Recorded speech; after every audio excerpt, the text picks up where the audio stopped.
Kerugian warga 1,2 miliar rupiah usai kerusuhan pengeroyokan debt collector versus polisi di Kalibata. Kerugian material akibat kerusuhan yang menyusul kasus pengeroyokan 2 orang mata elang di kawasan Kalibata Pancoran Jakarta Selatan ditaksir mencapai 1,2 miliar.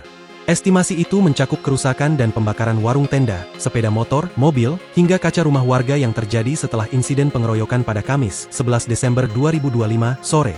Sudah dilakukan estimasi penghitungan lebih kurang hampir 1,2 miliar dari total kerugian, baik warung, sepeda motor, mobil, serta kaca rumah warga, ujar Kabid Humas Polda Metro Jaya, Kombes Pol Budi Hermanto, di Polda Metro Jaya, Sabtu, 13 Desember 2025. Budi menjelaskan hingga kini polisi masih menunggu laporan resmi dari warga terdampak.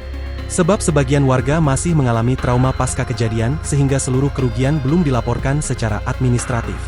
Kalau laporan polisi sudah masuk, pasti penyidik Polda Metro Jaya akan turun dan melakukan proses penegakan hukum terhadap pelaku-pelaku pembakaran dan pengerusakan, kata Budi. Dalam kesempatan yang sama, Budi memaparkan kronologi singkat peristiwa pengeroyokan yang menewaskan 2 orang mata elang tersebut. Insiden bermula ketika 1 unit sepeda motor milik tersangka berinisial AM diberhentikan oleh pihak mata elang, hingga kunci kontak dicabut di kawasan Kalibata. Tindakan tersebut rupanya memicu adu mulut antara korban dan para tersangka. Situasi kemudian berujung pada penganiayaan dan pengeroyokan yang menyebabkan 2 orang mata elang meninggal dunia. Pihak anggota Polri tadi tidak terima atas perbuatan tersebut, sehingga terjadi cekcok dan terjadilah penganiayaan pengeroyokan yang mengakibatkan korban meninggal dunia, jelas Budi.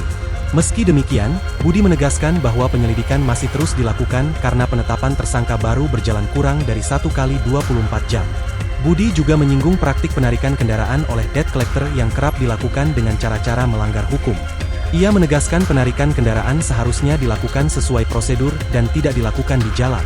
Apabila fidusia sudah terdaftar, seyogianya pihak ketiga menghimbau customer untuk melunasi atau membahas secara administrasi di kantor, bukan mengambil atau memberhentikan secara paksa di jalan, kata Budi. Menurut dia, peristiwa ini menjadi bahan evaluasi bersama, baik bagi kepolisian, lembaga pembiayaan, maupun masyarakat. Budi juga mengimbau masyarakat untuk melapor jika mengalami penarikan kendaraan secara paksa di jalan.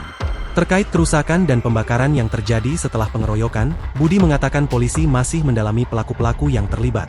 Sebelumnya, polisi menangkap 6 orang tersangka dalam kasus pengeroyokan yang menewaskan 2 orang mata elang di area TMP Kalibata Pancoran Jakarta Selatan. Dalam konferensi pers di Mapolda Metro Jaya pada Jumat, 12 Desember 2025, malam, Polri mengungkap bahwa ke-6 tersangka merupakan anggota Polri dari Satuan Pelayanan Markas Mabes Polri, yakni JLA, RGW, IAB, IAM, BN, dan AN. Keenamnya dijerat pasal 170 ayat 3 KUHP tentang pengeroyokan yang mengakibatkan korban meninggal dunia, serta dijatuhi sanksi pelanggaran kode etik profesi Polri dengan kategori berat.